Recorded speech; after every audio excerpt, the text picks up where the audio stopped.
Hello, everyone. Eileen Silverglide, Chief Revenue Officer of SBJ and Leaders in Sport. Welcome to this edition of SBJ Live. Today's edition is brought to you by our awesome partners and friends at CORE. We're super excited to have all of you join us. Today, we're going to go deep on the data and help you find new opportunities for NIL sponsorships. We take our mission here at SBJ very seriously to help the industry grow and to move forward. So we want to make sure that today you're learning. And our goal is for a ton of audience participation. So please do post your questions, engage with the content. We have a lot of terrific data to share with you today, and a team of esteemed panelists here, my guests, who I'm going to introduce in just a moment, who are going to give their perspectives on the data. Before we dive in, a couple of housekeeping notes. Please do post your questions, as I just mentioned, and you'll see that right there in the chat and question box. If you want to go ahead and weigh in on anything, please use the chat function. As well, we have two polls that are live. So go ahead and test your knowledge against the CORE team, who has provided a couple of very interesting trivia questions, if I could say they're trivia, to see how well you know the NIL and social media landscape. So with that, let me go ahead and introduce our panelists. We've got Bill Carter, founder of Student Athlete Insights, Solly Fulp, EVP of NIL and Growth and Development at Learfield, RJ Krause from CORE, and giving the brand perspective, we got Mark Youngworth from Zips Car Wash. This is a great case study. So here's how the next 45, 50 minutes is going to go in terms of content. RJ is going to be presenting some data, and then the panelists will be weighing in at different points. And that's, again, where your questions really do come in. Very often at SBJ Live, we have more questions than we have time to answer. So just know that after the fact, we will make sure that the CORE team or SBJ reaches back out to you to get your questions resolved. So before we dive into the content, we here at SBJ always love our quick hitters. So here we go, guys. Everyone fell in love with March Madness. Who was a student athlete that you followed, that you were really captivated by, and are you still following that individual on social? I'm going to start with Bill.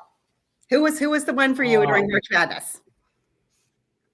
All right, I'm just going to say Caitlin Clark, even if it's not true, just so nobody else can say Caitlin Clark. I mean, somebody had to. The truth is, and this is really true, I followed Caitlin Clark before the Final Four, and of course I still am. Yeah, awesome. Okay, let's see. Sally, how about you? I know you love all of your student athletes. Yeah, I'm going to call out Jordan Hawkins at UConn. Dunkin' Donuts had lightning in the bottle when they extended their NIL campaign with March Madness, and Jordan was a key student athlete in that campaign and had some awesome posts. So I'm going to say Jordan Hawkins. Love it. Mark, how about you? Yeah, well, Bill already took my Caitlin Clark. So yeah. And then I know, I would say Danny Hurley, but he's a coach. He's no longer a student athlete. And so I would go Jonas Idu, who's a starting center for Tennessee. And he was one of our focused student athletes for our Car Wash Combo series. So I was rooting him on. Fantastic. And then RJ, last word. Right on. I got to go with Jalen Wilson from Kansas. Yep. Awesome. And do you still follow Jalen? Of course. Yeah. Love it. Okay. Awesome. Well, there are so many student athletes to follow. And just, again, what a terrific series of competitions that was for both the women and the men's basketball teams. So RJ, I'm going to go ahead and kick it over to you first. So we know that sponsorship valuation is one of the holy grails that everyone is chasing in the industry. Can you tell us a little bit about CORE's approach to valuation? Yeah, absolutely. So CORE historically has built software to help rights holders and brands to manage sponsorships. So all the ins and outs, the assets, the deliverables, all the details around the sponsorship. And have gotten really good at helping brands, rights holders to manage that, to activate on that.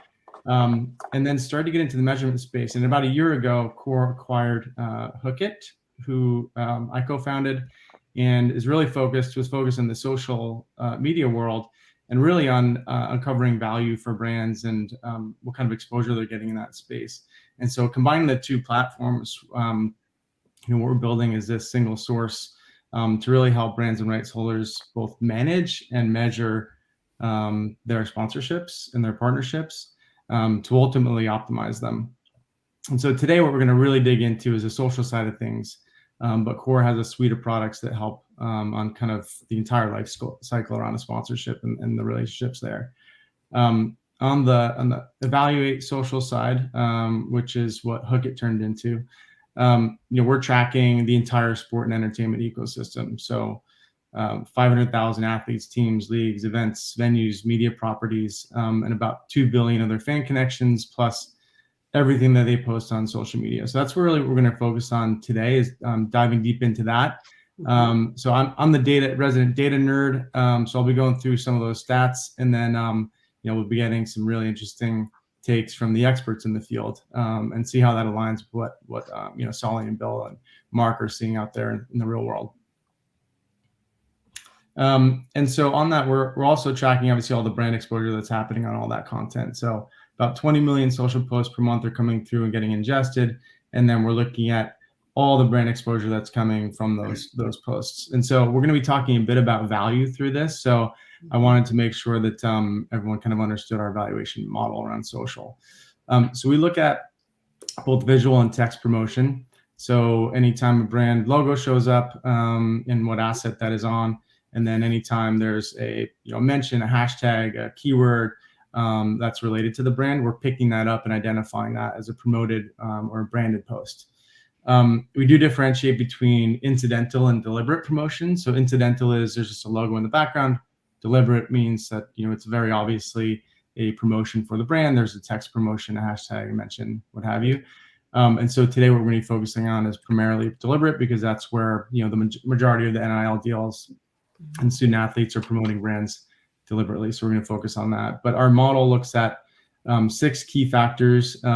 We calculate a promotion quality. So we look at the size of the logo, the clarity of the logo. If there's any other brands that appear, if it's a video, at what point did the logo show up in, and how many people were viewing at that time? And then is there any crowding, anything that's blocking visibility or actionability on someone looking at that and seeing that brand and then being able to take action? So we look at all those factors, and we create a promotion quality score. So it's a 0 to 100% score. And what we do is take what we call our max ad value. So that's the what would this post have cost as an advertisement? Given the amount of engagement and how much it costs to advertise on that particular platform, how much would this have cost? If it were an advertisement, then we downweight that by the promotion quality score. So we take the MAV, multiply it by our promotion quality, and we get to what we call our adjusted ad value.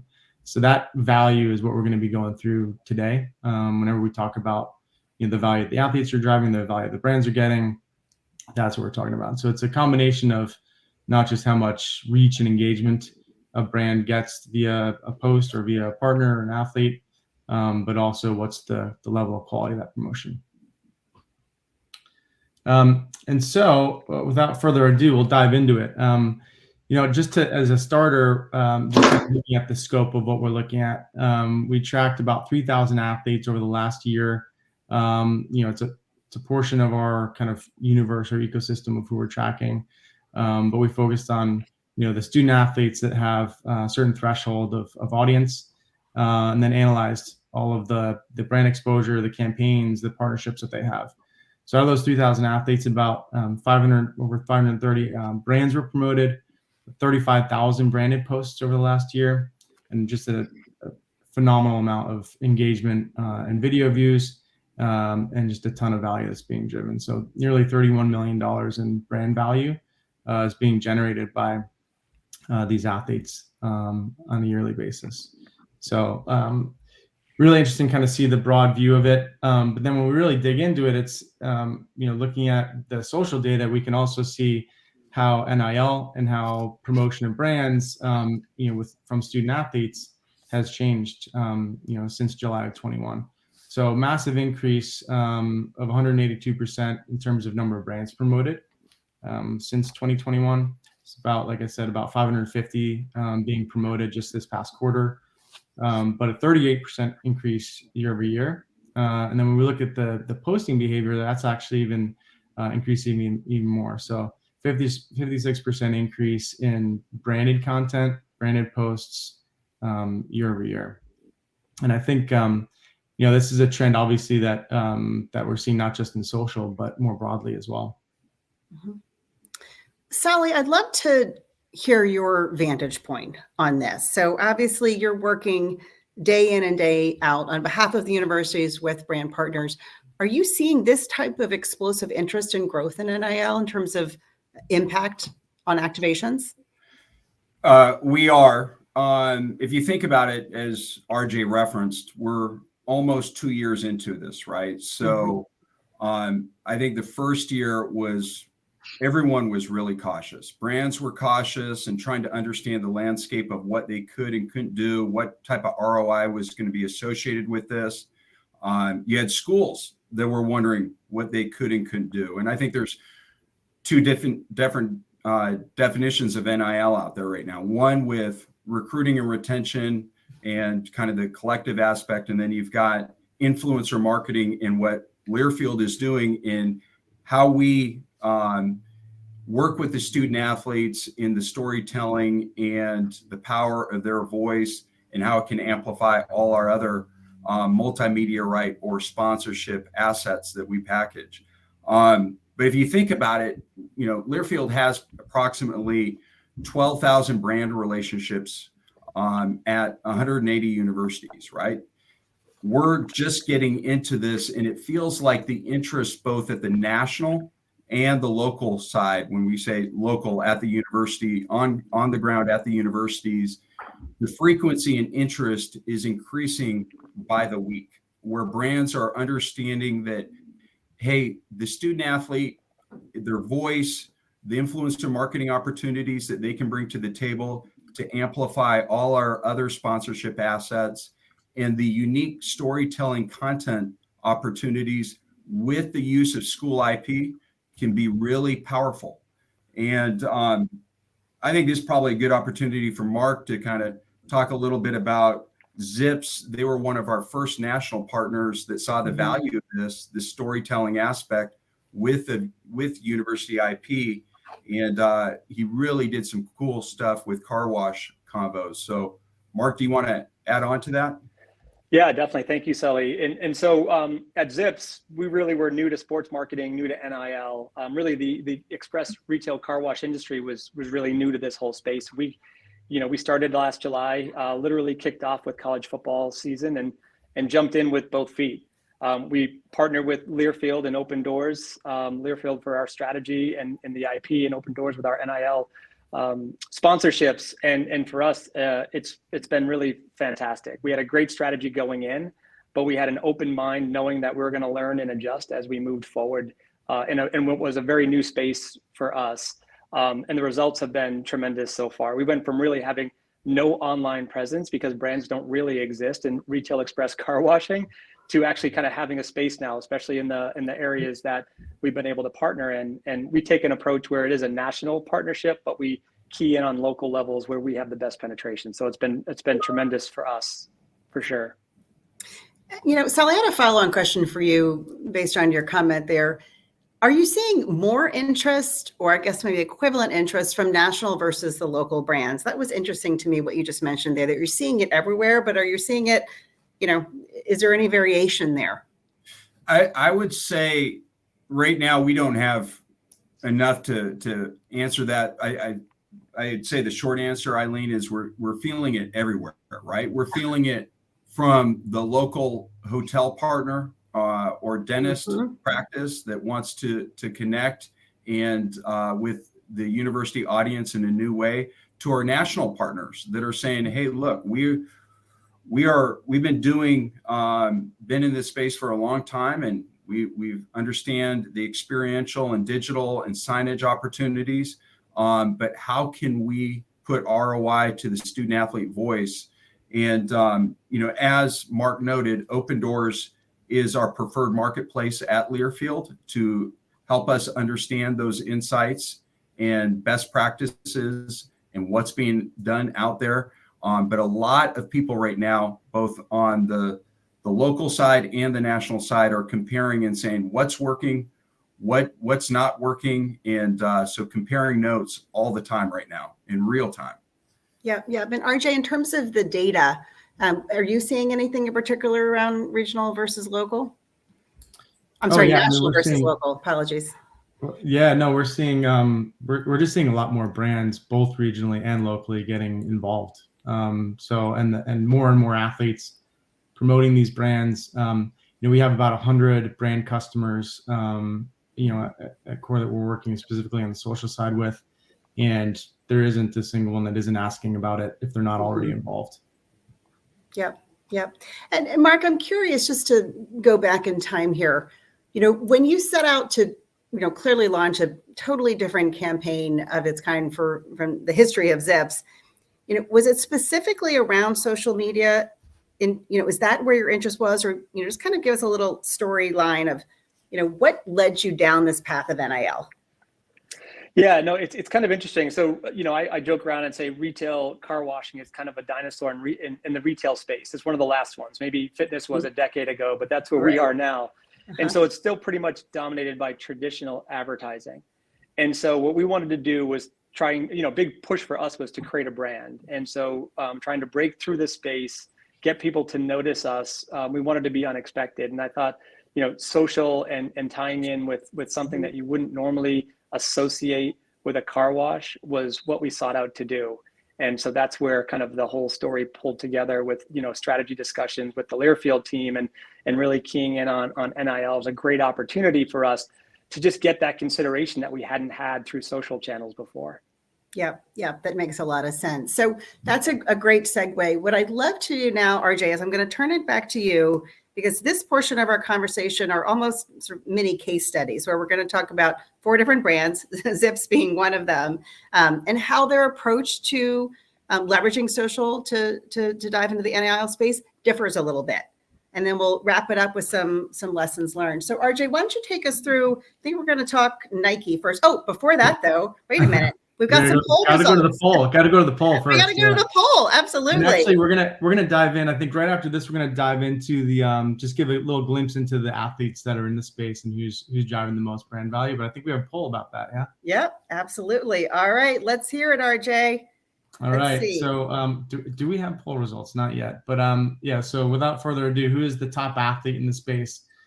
Olivia Dunn. Be interesting to see how many folks have guessed that correctly. But yeah, Olivia, just as many of the student athletes are today, just massive, experts in social media. So driving a ton of value there.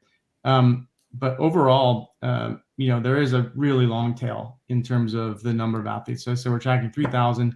The top 10 are driving about 1/3 of the total brand value out there. Right. There's some really big names, really big audiences.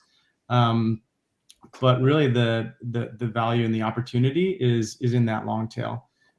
So like Mark talked about, right, they're doing very specific campaigns, very thoughtful campaigns, tying in some of the regional and local audience, and this is where the opportunity is, that long tail, but massive value being driven by the athletes. When you look at where is that coming from a sport perspective? Most folks would probably guess basketball and football, right there, 1 and 2. But gymnastics, there's a couple of star athletes, star social performers out there in gymnastics.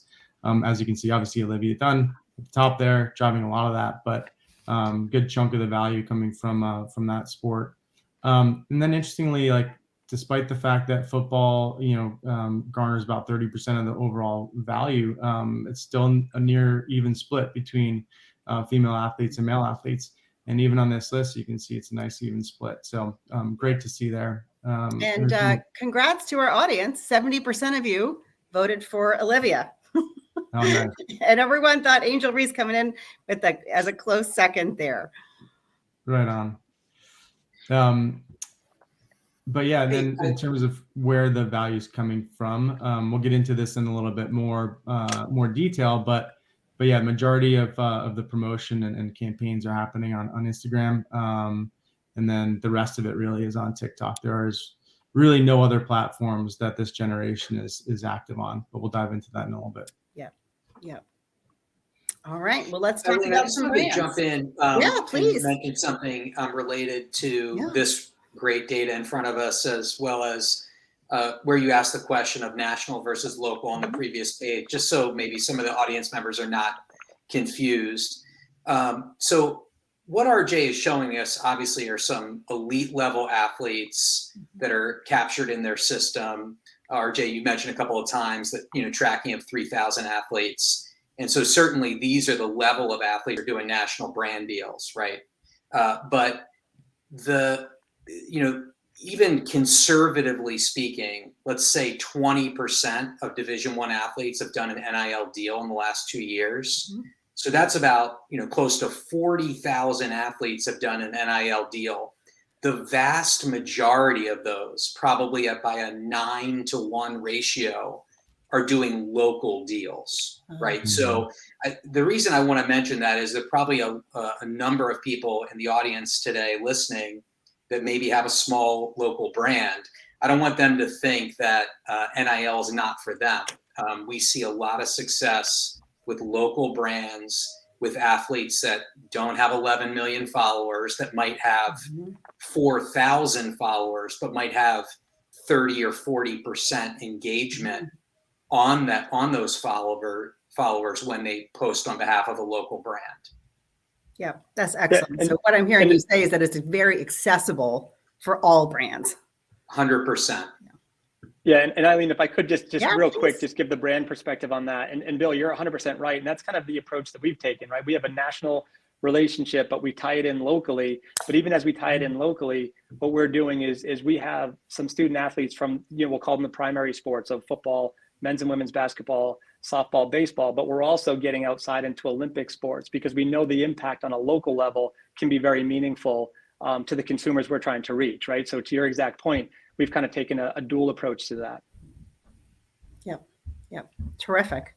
That's great. All right, RJ, let's talk about some brand case studies here. What can you share with us? Yeah. So first, sorry about that. First, let's look at what brands are getting all that value, right? So we looked at the athletes that are driving the most value, and to Bill's point, obviously, that's the top elite national level athletes that have massive following, huge long tail, and huge opportunity for local activation.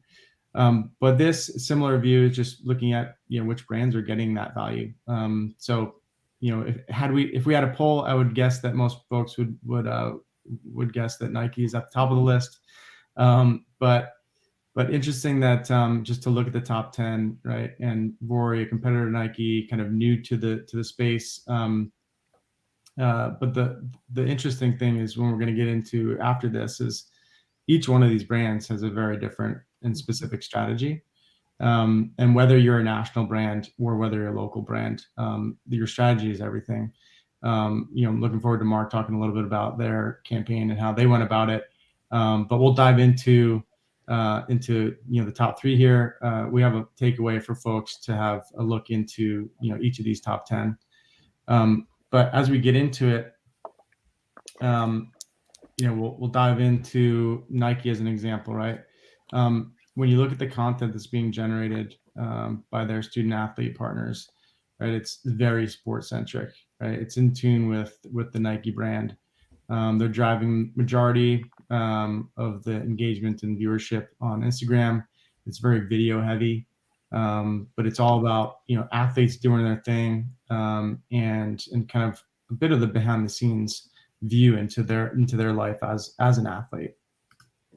You juxtapose that to Vori, right, which is very image centric, right? Very, very different campaign, as you can see just immediately from the visuals, right?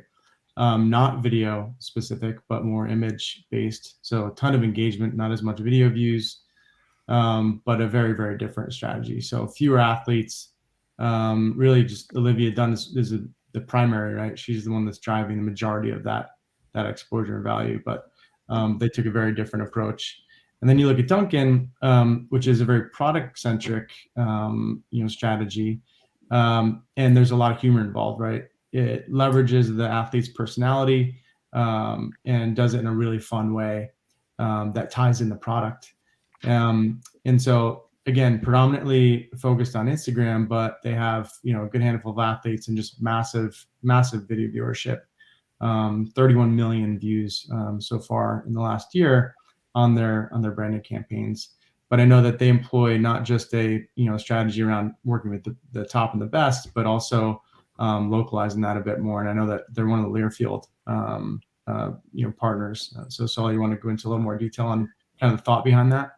Yeah. So they well, Duncan first started in NIL, in influencer marketing, without and engaged a number of student athletes without university IP and marks, and it wasn't it didn't produce the results that they were looking for, and so they engaged with us in 24 schools. So there were 23 student athletes and the Northwestern hockey team for that 24 school. So I think it was approximately 50 student athletes that were involved in a fall campaign. And it was pretty simple, right? It was a student athlete, to your point, talking about a day in the life and their experiences, and obviously incorporating Duncan into their organic posts on their social media channels, right? So super effective, 23 million impressions, almost 800,000 engagements, 13 million video views for that fall campaign. And it was so successful, they extended with a March Madness campaign with 8 student athletes during the March Madness run. As I referenced, Jordan Hawkins at UConn was one of them. And the storytelling and the unique content that was unlocked and the power of the student athlete voice with the university IP was super successful for Duncan. They could not be happier. And so I think that that's important to note, that the student athlete's voice is very powerful. The unique content that they can bring to the table is very interesting and awesome. But you have to bring it with the university marks as well, right? So that recognition, whether they're in the uniform or wearing the gear, amplifies their value. Yeah, Sally, there's an audience question here that I think is a good time to point to you. So you just talked a lot about all of the value that Duncan is delivering. What are the KPIs that you use to measure the success of those campaigns? So it's different, right? For every brand, it's going to be different, related to impressions, as we, video engagements. It could be as simple as a brand wanting to make sure that they have a stronger connection with the university community with, aligned values that a student athlete or a team may have with their company. It's interesting, right? Travion Henderson, running back at Ohio State, did a really cool campaign with Chipotle, where he talked about how he grew up, his values with his family, how he prepares for a pregame routine, and how that, obviously Chipotle was involved in that, but how Chipotle's values as a company aligns with Travion Henderson's values. And when you match that up, it's companies will get really skilled in the coming years on the ROI associated with it. But I think my point is, in a long-winded answer, Eileen, is the KPIs are going to be very different and can be very transactional, related to views and impressions, or it could be value-based. Yep. And there's actually another question in here. And Mark, I'm going to turn this one over to you.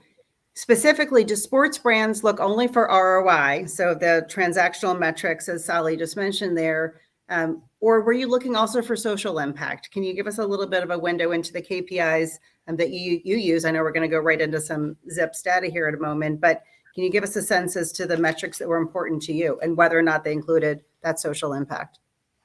Yeah, so I think for us, it certainly did kind of include a social impact, just to kind of start off with the last portion of the question.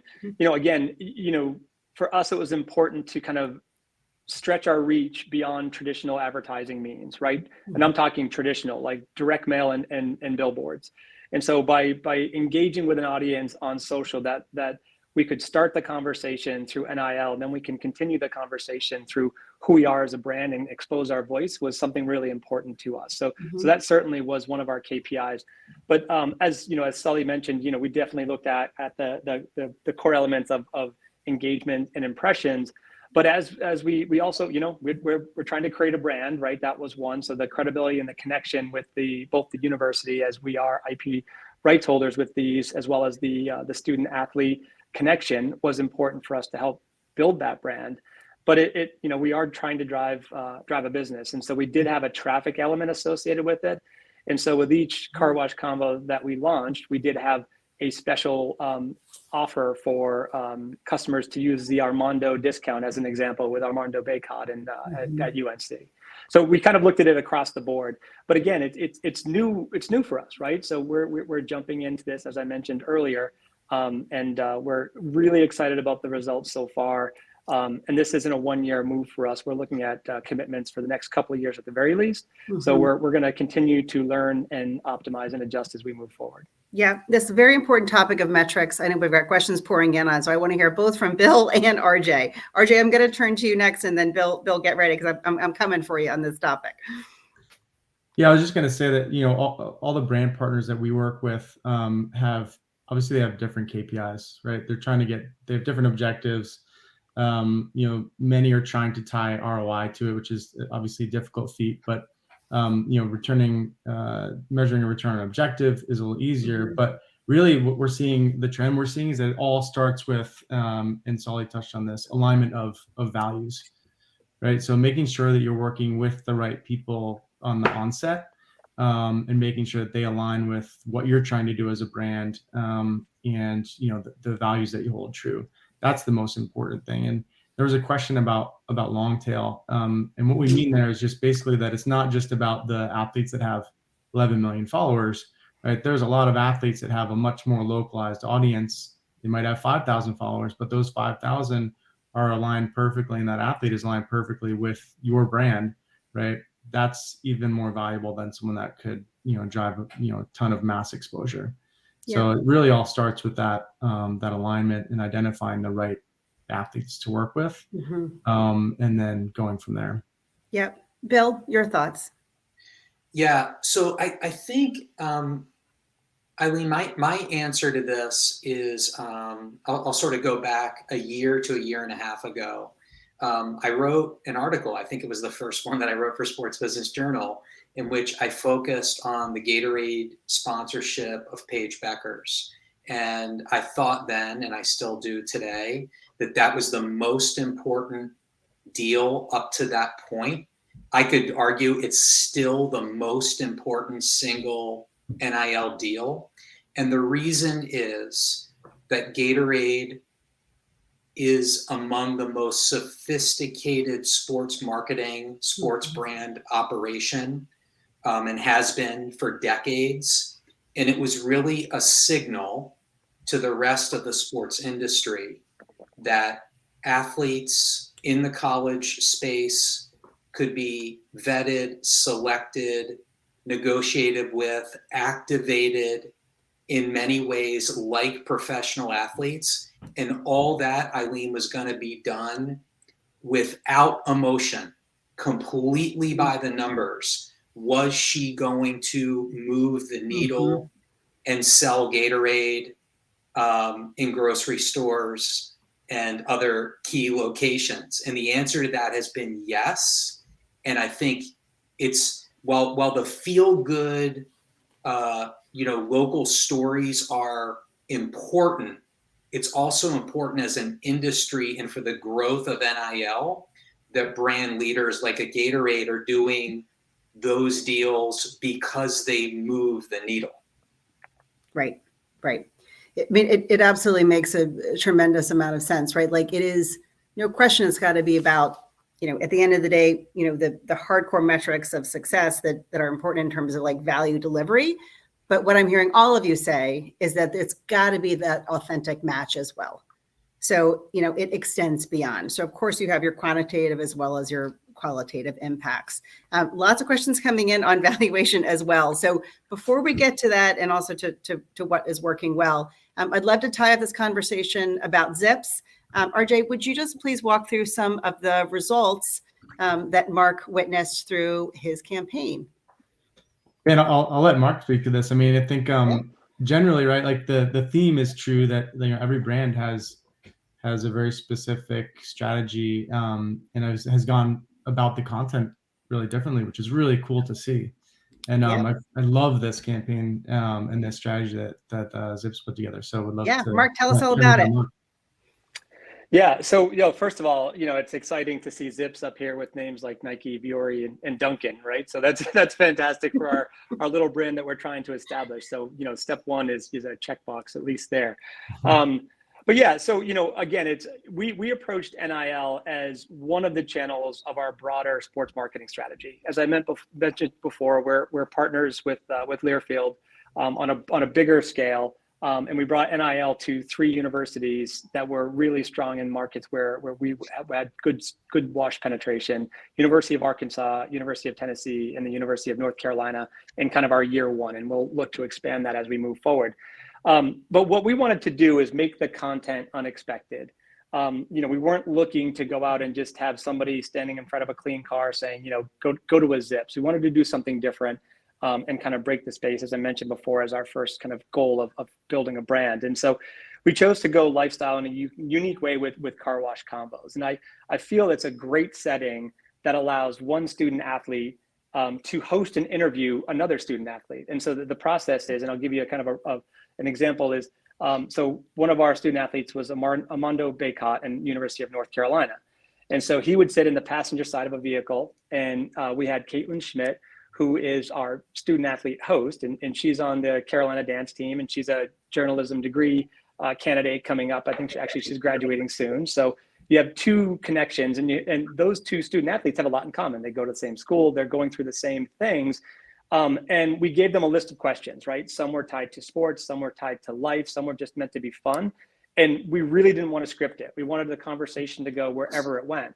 But what's unique is the conversation happened as they were driving through the tunnel of a Zips car wash, right? So playing off of James Corden's Carpool Karaoke, we wanted to find a fun, unique, interesting way to learn more about the student athlete in a way that 99% of us probably wouldn't get to see with some of the back and forth with one of their peers, one of their colleagues at the university. And so for us, it was really interesting. It gave us gave all of us fans an authentic glimpse into the personalities that we would not normally get. And so that was wonderful. But then also kind of having the IP rights for the university allowed us to expand reach with each post. And so actually the numbers you see here would be the student athlete reach. And I would say that as you kind of move forward with this, we actually, we're across 6 different social channels, but the student athletes really tie into the 2 here as you see on the screen. We actually have 15 student athletes that are a part, 12 that I would consider focused student athletes, and 3 that would be host student athletes. We have probably close to 50 posts when you kind of pull everything together, and over 800,000 views. And what I mean by that is the university will help us publicize it. The student athlete will help us publicize it. The host student athlete will help us publicize it. And then us as Zips, we also help push that content out there. And there's also some fun second life to it, right? So, as an example, this, coming up on Thursday, one of our student athletes was Jaden Hasselbeck, that was a wide receiver for the University of Arkansas, who's now a part of the NFL draft. And so, if he gets drafted, we'll definitely want to do a congratulations to him, and there could be kind of rehits there as well. So it really gave us multi-layers on NIL and getting into the social space in a really unique way. It expanded our reach by having the IP of the universities. And again, this was only a single channel to a broader sports marketing approach to bring the brand to life and to drive our overall business. But we're super excited about it. So yeah. Yeah, and that's a good call out, Mark. I think just one thing to note, when we're looking at this data, right, we're looking at what the athletes produce, but there is a whole lot more exposure and potential value for brands that come out of relationships with, the school, with media, with the brand themselves, right? Putting that content out there, that, a lot of value to be measured there in addition. So yeah, I love this campaign. Really cool to watch those. I do too. And I think I may have just, if I heard you correctly, Mark, I may have just learned a new metric. Is there something called wash penetration? Yeah, well, that's just a fancy way of saying how many washes we have in an area, right? So yeah. That is the best metric I've ever heard. I'm putting that in my next board deck. Sounds good, for sure. Yeah, me too, by the way. I love it. That's terrific. It is time indeed for another poll response. So folks, here we have it. What is the most valuable post over the past year? Let's see, RJ, I'll go to you for the answers. I have here the data from how our audience voted. But RJ, what's the result? Right, let's see. The audience said Nike, and then Cheez-It, and then Dunkin'. Yeah, so most folks are thinking Nike, which makes sense. Top value, a brand at least. But that is not true. It is Dunkin'. So yeah, looking through the Dunkin' content, really interesting to see what they've done. I mean, they did just a great, and with Learfield's support, I know they just integrated the product really well, really tied in the athlete personality. And I think what we're seeing here with a lot of this top most valuable content is, making it more organic, obviously focusing on product, but also making it feel like it's a part of the athlete's like personality and lifestyle. And those are the posts that we're seeing and the content that we're seeing really generate the most value. I'll also say that like within NIL, it's really interesting to see how well brands have done in having really specific content strategies. When we look at the pro side, right, we're working with, like I said, 100 brands, 800 rights holders, and we're tracking all their like professional level sponsorships. That like attention to detail is not always there when you're looking at broader, like longer term relationships. But it's really interesting to see in the student athletes in the NIL space, it's really more tied into the personality, which is super cool. Bill, there's an audience question that I'm going to turn to you right now. Are you seeing athletes prefer one-off sponsorships or long-term or season long-term deals? What are you seeing there? I love that question. I'm going to actually tie it directly to this slide in a second. But to answer the question, Eileen, so what a lot of brands don't recognize, particularly brands that are maybe have a lot of experience in the sports industry but sponsoring professional athletes. Sure, in professional athletics, professional sports, there's an off season, but it's not exactly the same thing as a college student athlete being in season and out of season. So in season, college student athletes have about 3 hours of unaccounted for time in a week, right? So in class and a host of their team related activities, from practice, training room, travel, mandatory study halls, on and on and on.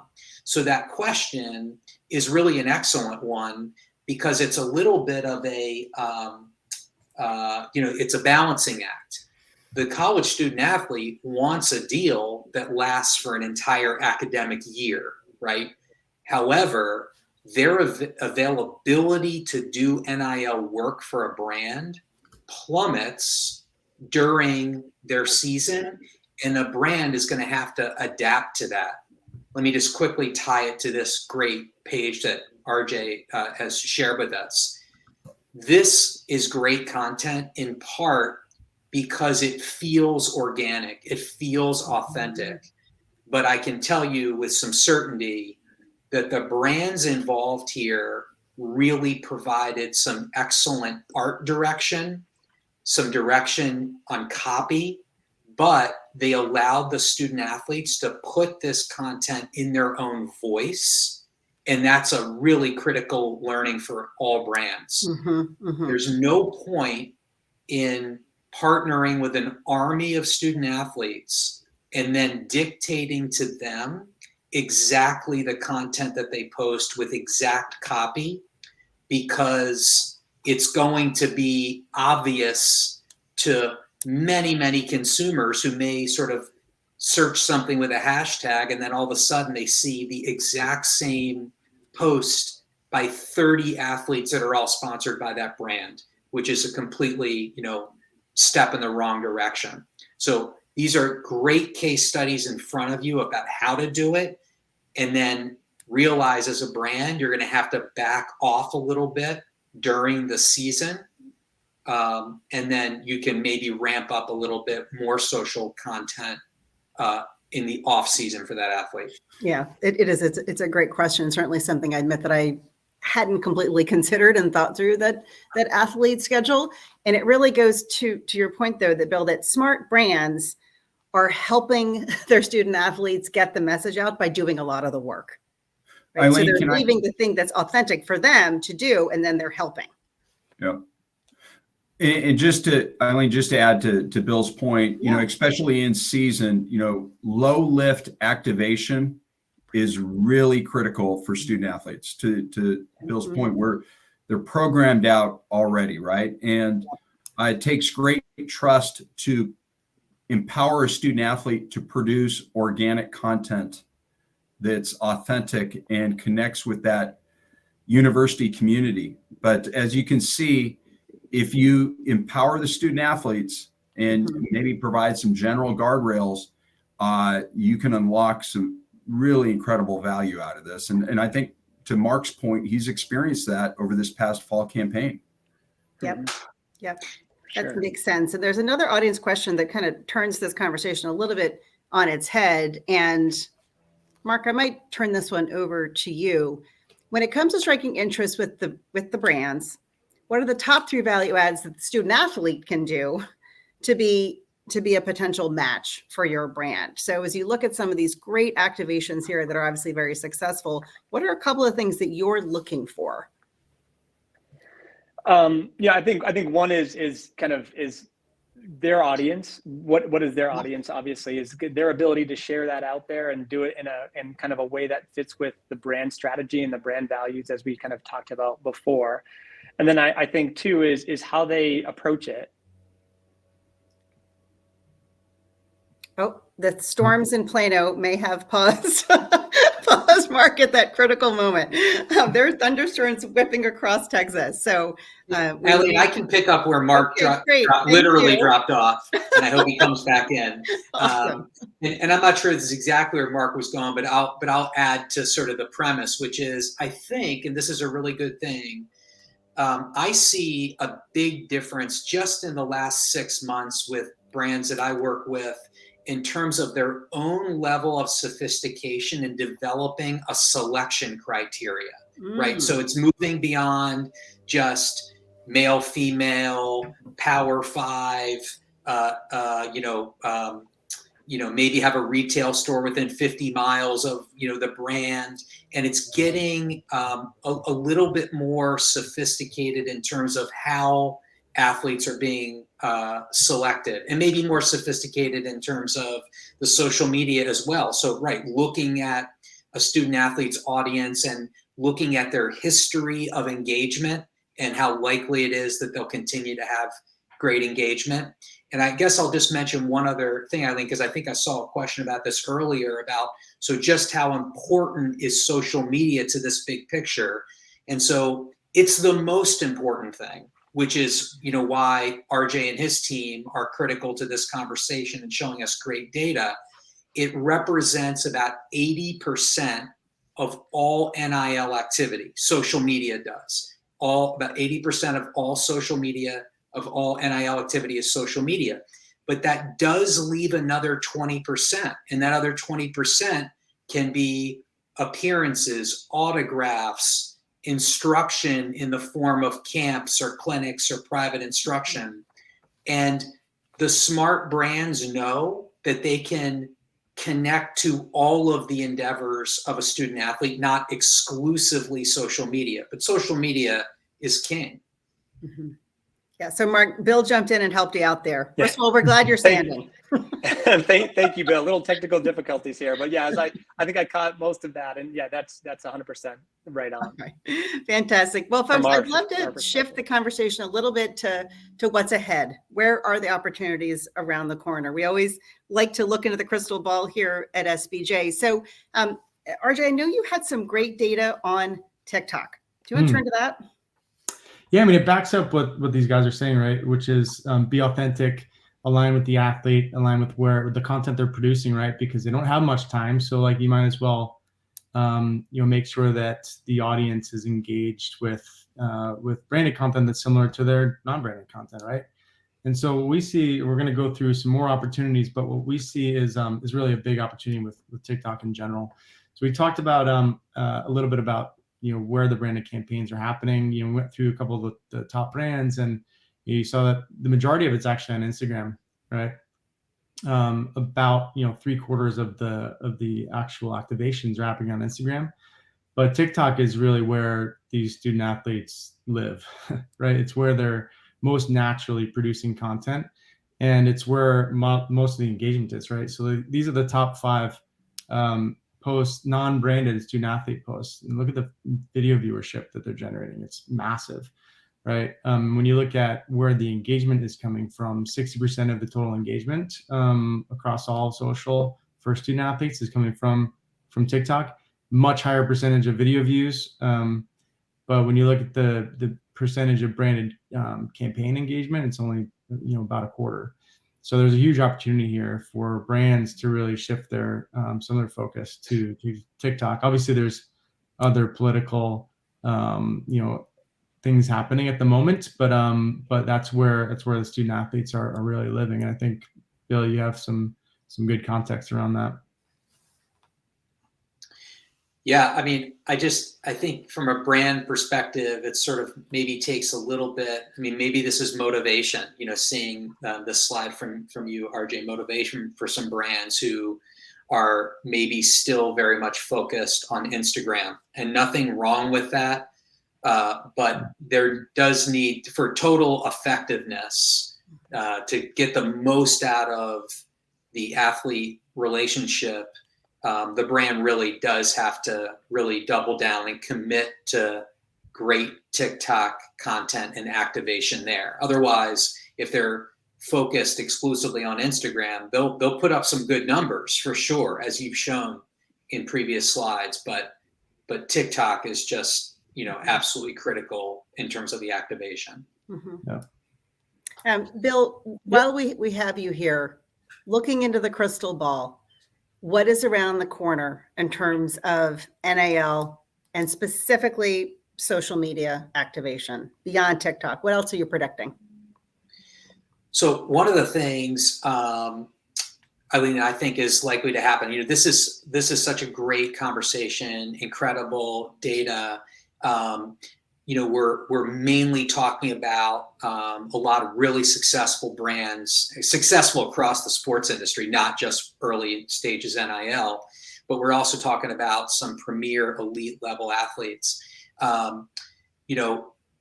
I mentioned before the percent of Division I student athletes have probably done an NIL deal in the last year. It's probably in the neighborhood of 18 to 22%. But on some campuses, that number could be in the high 40s, right? So there's a lot of room to grow. Like we could be 5 years in having this conversation, and that could be completely flipped. We might see 50, 60, 65% participation. So it gets beyond really just the absolute most elite athletes at the top of Division I, and is probably more deals, including a lot more student athletes. Yep. That's interesting. Sally, I'm curious about, what you see in terms of that capacity. I just heard, you heard it here from Bill that the market has a long way to run, right? Yeah. If I can do the math quickly there. What do you think, Sally? Well, we're just getting started. Some would say we haven't even gotten started, right? And there's two perspectives I want to share. From the school's perspective, they touted, the narrative was, come to my university, our university, and receive a meaningful degree, win championships, and have massive character development in realizing your best person, right? There's a fourth leg to that stool now, which is come to our school, experience all those things, and understand the power of your personal brand in deal literacy and business 101, and you will graduate with a really strong business perspective and a sense of self with all the other things that you experienced, right? So I think that narrative is developing and really matters. As it relates to multimedia rights, and I'm old enough to say this, the premium value in the beginning, when we started, we've been doing this for 50 years, was radio spots, right? You can, talk to brand about radio spots, and then it became banner ads, and then it, digital banner ads on the official website, and then it was TV visible signage and valuing our intellectual property rights. I think the premium value moving forward, and it's starting, is the value of the student athlete voice and influencer marketing and the authentic connection that the student athletes can bring to brands in alignment with values, as RJ referenced earlier, in deepening that engagement with the university community. And many people will say that college sports is part of people's DNA. Brands want to connect with that. The best spokespeople to do that are our student athletes, and they can unlock some really cool content. And so I'm excited to see what happens in the developing days, months, and years, and how the student athlete can be a key architect to partnership agreements moving forward. Yep. RJ, what do you think? Crystal ball.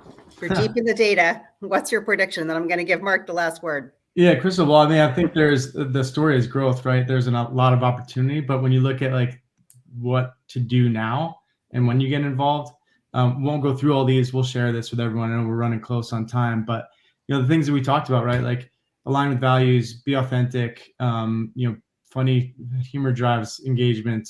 Focus on TikTok, build the right content. But it's not just social, right? There's more to it than that. And incorporating school rights, there's a lot of opportunity there. So won't focus on this too much. I know we only have 3 minutes left, but some good takeaways here. Yeah, it's terrific. Mark, last word. What's around the corner? What can we expect from the Zips campaign? Yeah, so from the Zips campaign, it's coming real quick. So we have episode 10 of Car Wash Convos dropping tomorrow across all of Zips social channels, as well as our student athlete and host channel. We're going to be learning more about Julia Dorsey. Julia plays defense for the UNC women's soccer team and lacrosse teams, both championship contenders, and one's a title holder. And she'll be interviewed by host Caitlin Schmidt, as is our approach to North Carolina videos this year. So, check us out. Follow Julia, Caitlin, Zips, and you can learn more about Julia's dream car, her pregame superstitions, and her favorite song, and much more. So, yeah, lots of fun. And how many free car washes does she get? And does that impact your wash penetration ratio? It certainly does. And we are more than happy to help both Julia and Caitlin out anytime they need a wash, right? And this is pollen season, so it might be frequent. I love it. Well, it's been terrific. Mark, Bill, Sally, RJ, I can't thank you enough for this great conversation. To our audience, thank you for staying with us and your wonderful questions. You will be getting some information from the core team. This is just a little slice of the data. And thank you so much for joining this edition of SBJ Live. Thanks all. Thank you, Eileen. Thank you.